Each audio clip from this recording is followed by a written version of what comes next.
thank you guys for tuning in to Health.Beauty.Hope. I am your host, Brandy Renee. It is April 25th, 2019. We're so excited for the show today. We have published author Chanel Hardy of Hardy Publications on the line today. Hi, Chanel. How are you? Hey, I'm great. Thank you for having me. No, thank you for being on. We're so excited to have you on the show today. We're going to be talking about Publishing 101, getting some information about the ins and outs of becoming a published author. I know a lot of our listeners are doing that right now. I see a lot of people who, are really interested in getting their material out there. And we're going to be interviewing Chanel today to learn a little bit more about her process, her writing. She's a great author. I have a couple of her books. They're very amazing, very, very, very creative. So first and foremost, I know that you currently live in Las Vegas. I know you were telling me earlier about where you're from. Could you explain a little bit more, like where exactly you're from? So I'm from, excuse me. Mm-hmm. I'm originally from Washington, D.C., and those who are familiar with the D.C. area, you've probably heard it referred to as the DMV. What that is basically it's short for D.C., Maryland, and Virginia. So basically, if you live within the metro area, it's considered the DMV. So sometimes when people ask me where I'm from, I may say D.C. or I may say Southern Maryland, Prince George's County to be specific, and they're only a few minutes away from each other. So that's why it's called the DMV, because it's literally like one place. So some people get a little confused because they're not too familiar with the Mid-Atlantic region, but people who are from the Mid-Atlantic region are very familiar with the DMV area. Perfect. That's so great. Yeah, like I said, I'm so glad that you explained that because I've always get confused when people say the DMV. So thank you for clarifying that. So tell us a little bit more about yourself. What kind of books do you write? What's your book genre, would you say? What kind of books do you write? I write young adult fiction.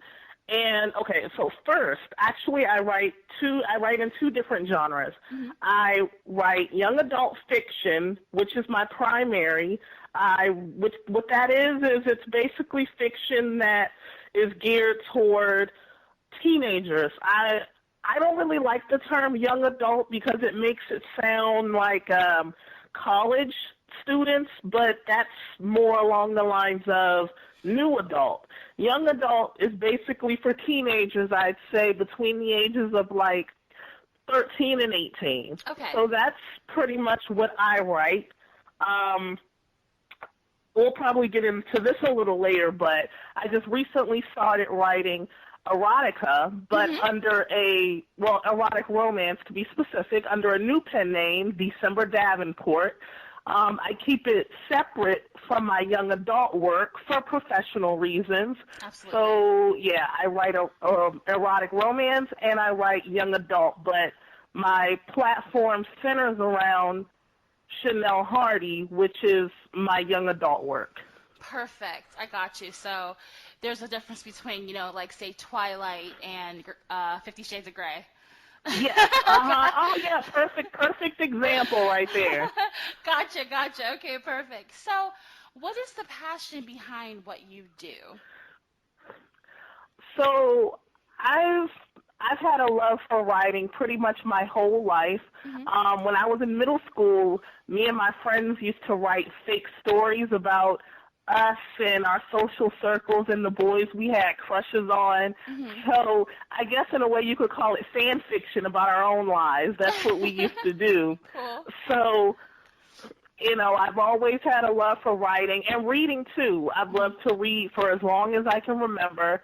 But I remember as a kid, there were a lot of books I read where black people and other people of color weren't necessarily the main characters. Most of the books I loved growing up were, Harry Potter and things like that, where there were really no black characters. And it's like I would read these books and I would see these characters and I would think to myself, Hermione Granger, I feel like I can relate to her, but it'd be so cool if she looked like me. Yes. And So that's basically where my passion comes from, is creating stories that I love, but featuring people who look like me for people who look like me. Perfect. So would you say, well, what would you say, like, actually, like, what inspires a story? Like, your What stories are, inspires a yeah, I mean, story? your stories are amazing. I read them, but I mean, what inspires them? Like, how do you get the ideas? What, you know, what keeps you motivated? Like, what, like when you're thinking of a new story to write or a new book to write, what inspires you? Is it like seeing a picture, or is it like seeing a show, or what is it that inspires you? Well, my main inspiration comes from things that I'm already a fan of. Mhm. Like, I like to read fantasy. I love watching teen dramas on TV. I grew up watching that kind of stuff.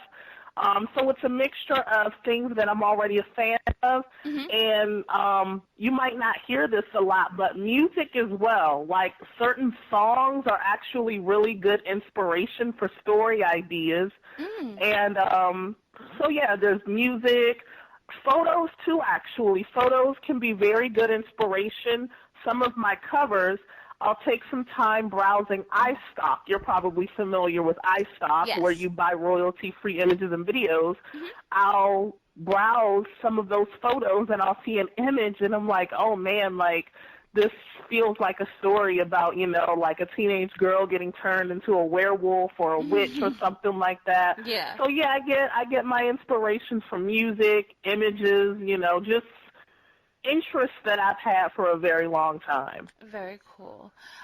Do you ever have periods of time where you like you can't write or you're unable to write? Oh yeah, all the time. So sometime after I published my first book, I also decided to expand and I began to use my talents to create, more of a career for myself. Mhm. So I started freelancing. I started writing for other people for money, blogs, articles, ghostwriting books. And at that point, it kind of becomes more of a chore. So it's different from writing books for myself. When I write for myself, I'm doing it because I enjoy it. When Mhm. I have a deadline for an article, I'm doing it because it's my job.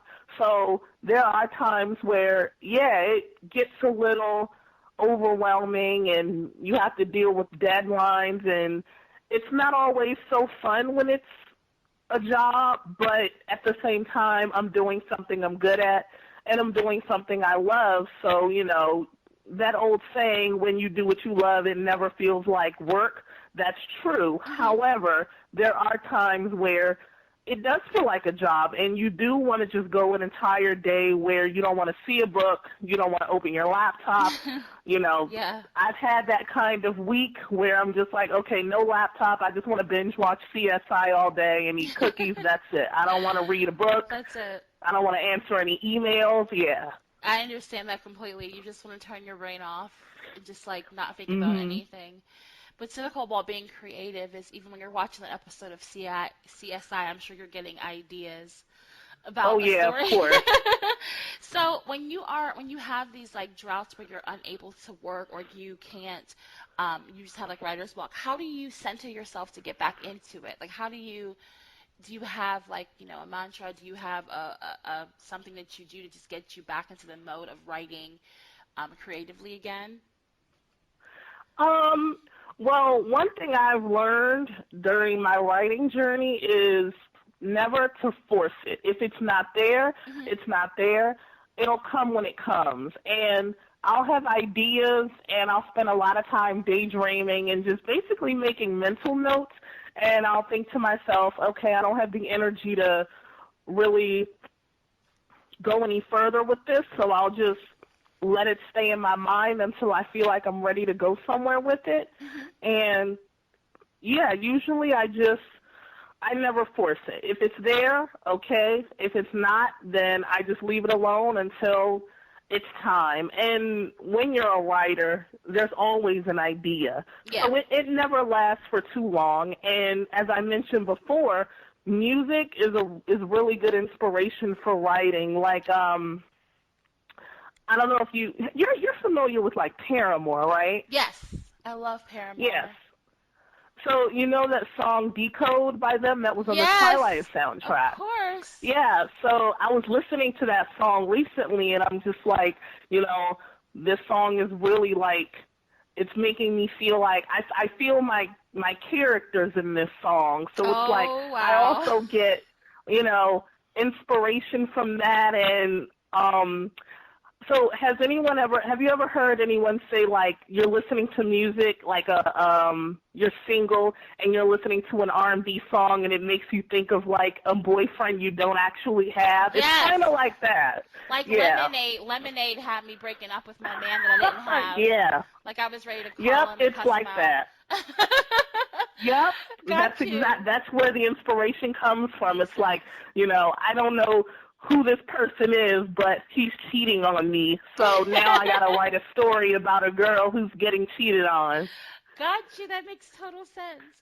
Okay, so what influenced your decision to become a self-published writer versus being a traditional published writer? Like what influenced that? So, with traditional publishing companies, it's a very elite business. There's a lot of gatekeeping involved, and if you spend a lot of time on Twitter with the writing community, you'll hear stories of authors of color, especially women, Hmm. who have a hard time getting themselves noticed because publishing is a very white-dominated industry. Okay. You have your Stephen Kings and your J.K. Rowlings, and for the longest time, that's what I thought publishing was. I thought, you're not a white lady, so no one's ever going to care about what you have to say. Hmm. So my passion, it's not just about creating characters that look like me. It's also doing something that I never thought a girl like me could do. Hmm. So with self-publishing, it it gives you a chance to go past the gatekeeping and all of the, you know, query rejections. And when I tell you, people have gotten 200 rejections minimum before they got a publishing contract or found an agent. And I just feel like life's too short, and I don't want to spend 20 years hoping some random white guy gives me a chance. You know, Right, I I understand want to that. give myself that chance. So self-publishing really opened the door for a lot of people who have dreams of being published Hmm. but never really stood out or had the means to get noticed. And I want to say self-publishing became a thing somewhere around the mid-2000s, I believe. Hmm. So, you know, there are a lot of people who are book snobs, and they have very nasty things to say about self-publishing and indie writers, but don't believe any of that. You know, there are a lot of indie writers out there who write some good stuff, so don't let the book snobs deter you from What you want to checking out an do. indie writer, because you will find some gems, trust me. Well, I know just with your work alone, it's amazing. So how does one become self-published? Would you say it's a lengthy process? Is it expensive? Um, so the interesting thing is, I would say when you are self-publishing your first book Hmm. is probably when it's going to be the most expensive, only because you're new to it and you don't really have all the resources yet. And the thing about self-publishing is standards are always changing and resources are always changing. So when I published my first book, I paid somewhere around $500 for my editor, and that was actually cheap because I caught her on a discount. Wow. So, yeah, my editor was about $500, and then you have to pay for a cover designer, which can be anywhere from $40 to $200, depending on if you buy pre-made covers or if you get something custom done. Hmm. And then you have formatting and all these other things, but the process itself isn't really long at all. You could get a book published in a few weeks, and now that self-publishing has become so common, platforms like Kindle publishing, they have tools where you can do things yourself. You can create your own cover using your own photos, which is what I do with iStock for my erotica books. And platforms like Fiverr, I'm pretty sure you're probably familiar with them. A lot of creatives use them. Yeah. You can get an editor for $100, you know. Not necessarily that I recommend that. You know, you get what you pay for sometimes, but yeah, it there are depends some on. good people out there. Yeah, there are some good people out there that can give you what you need on a budget. And that's when I started my self-publishing assistance to help other writers, especially older writers who don't know anything about publishing but want to get their book on Amazon. So I wouldn't say it's expensive, but I wouldn't say it's cheap. I'd say it depends on your standards and your needs and how long you've been doing it. Okay, gotcha. So it really, and I think a bulk of it definitely does come into the services that you help if you hire someone to help you with editing or your artwork. So that's Mhm. probably a big, okay, gotcha. So how do you find balance between working a traditional like 9 to 5 and working so hard on writing such incredible novels? I mean, I know that obviously if you have the talent, it flows naturally, but how do you find that balance of, adulting, quote unquote, and also just living your dream of being a writer? Um, well, I'm blessed to have a set schedule at my job, Hmm. so that helps. And I work mornings, so I typically write in the evening or on my days off. That's usually my writing time. Um, so I'd say on my days off, I'm more in the mood to write when I get up in the morning versus when I work. Some days I'm like, oh, work's been exhausting. I don't want to do it today. Then other days I'll probably relax for a bit, and then I'll start writing somewhere around maybe 4 or 5 p.m. So having a set schedule definitely helps. Otherwise, I'd probably be all over the place.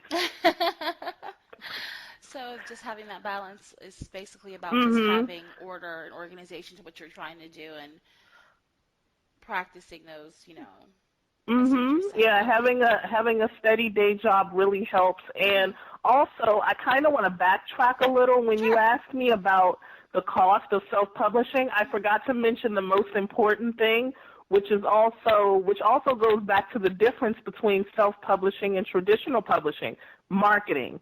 So one of the reasons why so many people want to be traditionally published is because they take care of the marketing for you. Whereas when you're self-published, you're basically running a business. You're doing everything on your own. Hmm. And, not to throw shade, but there are a lot of people out there who want to be overnight bestsellers, and that is not how it works. When you are self-published, you have to put in the work, whereas traditional publishers, it's a little easier because, they already have the audience. They already have the platform. So it's Hmm. like, I don't want to say you sit back and they do all the work, because even with some of them, you do have to still promote yourself. Hmm. So, that also makes a big difference too, whether you're self-published or not, because, like I said, you're basically a business owner now when you're self-published. It's your job to sell yourself and your book, especially if it's nonfiction. Okay, gotcha. So what words of encouragement do you have to offer any of the women out there, or men, I mean, just in general, that are thinking about publishing their first book? Um, I would just say whatever ideas you have, get it on paper. Don't worry about the big stuff until you get your ideas on paper. Um, Also, another big one, never assume that you can do it all on your own. Even though, like I stated previously, that self-publishing platforms have tools that can help you, if you truly don't know what you're doing, hire someone. I cannot stress that enough. I've read way too many ebooks where people don't do section breaks, the formatting and spacing is all over the place. Hire someone. And if you don't have the money, wait until you do, or do the research to find people that can help you on a budget. Just, you're running a business, so it should be treated as such. But more importantly, get your ideas down on paper first and worry about everything afterwards. When it's your time to shine, you'll know. Perfect. That is great advice. And very encouraging. And people just, it's people need to know the reality. Nothing happens overnight. Um, Mhm. so you have to be patient. So do you have any new book announcements we should know about? Um, well, most of my erotica books are pretty recent. Hmm. My previous one I wrote, and the thing about my eroticas is they're all short stories, and they were all exclusively for Kindle, but I have a lot of people who aren't familiar with ebooks and don't have e-readers. So what I do now is after every 3 or 4 short stories, I create a collection in paperback, and I put them all in there. So if you don't have Kindle, you can order the paperback where all the stories are in one. Perfect. And my previous story that I wrote is called What's Yours is Mine. It's about 2 twins, Jada and Jasmine, and Jada is obsessed with her sister's husband, Emilio, whom she had a crush on back in college. So you can imagine where that's going to go. So, Yeah. that one got some pretty good feedback from my friends. They were like, OMG, I wasn't expecting that twist. So, yeah, with me, you're always going to get a nice little twist. I can But agree. But other than that, I don't have any stories in the works right now. Oh wait, actually I do. It hasn't been started yet, but my next erotica book is going to be a BDSM thriller. It's not going to be so much as romance this time, but it's going to be a story about a girl who gets involved with a guy who's into BDSM, but there's some other things about him that she has to unfortunately find out later on. So I'm looking forward to writing that, and you guys can stay tuned for a cover, which will be coming within the next few weeks, a cover Perfect. reveal. So we'll definitely have to have that cover reveal also on our website. That's really exciting. Yeah, I'm personally like a person. I like to have physical books where I can turn the pages. I like, digital books, but I just like to turn those pages with my fingers. It's just like, Yes. so Mhm. I'm glad that you have both options for people. So I had a question just generally. When you write a story or you write a book and you have like a female lead, which your books do you ever insert like part of your personality into that person to like live through them? Are they inspired by certain traces of your personality? If we see a piece of Chanel in all of our characters, do you become the character in some way? Yes. I think it's natural for writers in general to insert themselves into their characters sometimes, even when they don't admit it. It's natural. Yeah, I'd say a few of my characters definitely share some of my personality traits. My character Darlene from my first book, a lot of her personality came from when I was a kid, growing up in the black church and having questions and things and being surrounded by people who, I don't want to say closed-minded, but who didn't necessarily have the answers I was looking for. Like, why isn't it okay for a girl to like a girl? Or Hmm. why isn't it okay for a black girl to date a white person? So Darlene mirrored me in a lot of ways from when I was younger and was, figuring myself out on a personal level. Gotcha. Perfect. So you would definitely say there's always that little piece of Chanel in those characters. That's really Mhm. cool. And I'm sure that's cool because as your books evolve, you see like growth in you through your characters. That's really cool. So where can our listeners find out more about your work? You can follow, if you have an Amazon account, you can follow authors on Amazon. So I'm on Amazon as Chanel Hardy. Hmm. You can follow Hardy Publications on Facebook, Chanel Hardy on Instagram and Twitter. I am very active on social media. Yes. So if you follow me on Twitter, you're going to be laughing. And if you follow me on Instagram, you get to see a bit of my personality. I do book reviews. So if you subscribe to my website, chardypublications.com, you can get updates from my blog and be notified when I do giveaways and things like that. So, yeah, follow Chanel Hardy on social media. I'm always around. Perfect. Well, thank you for taking the time to speak with me today. It was a great conversation, and I'm sure very helpful to many people who are interested in publishing. So thank you for being Thank you on so much today. for having me. Oh, you're welcome. And I look forward to your new work and reading some of your work that I haven't read yet.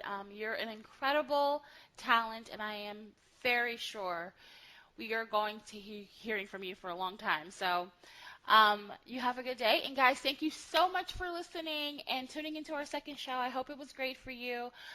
Next week, we have another amazing speaker coming on. So have a good afternoon. Stay cool in this heat. Stay dry if you're on the East Coast and this rain Thank everywhere. you so much. You too. I enjoyed this interview. Thank you so much. Thank you. Have a good day.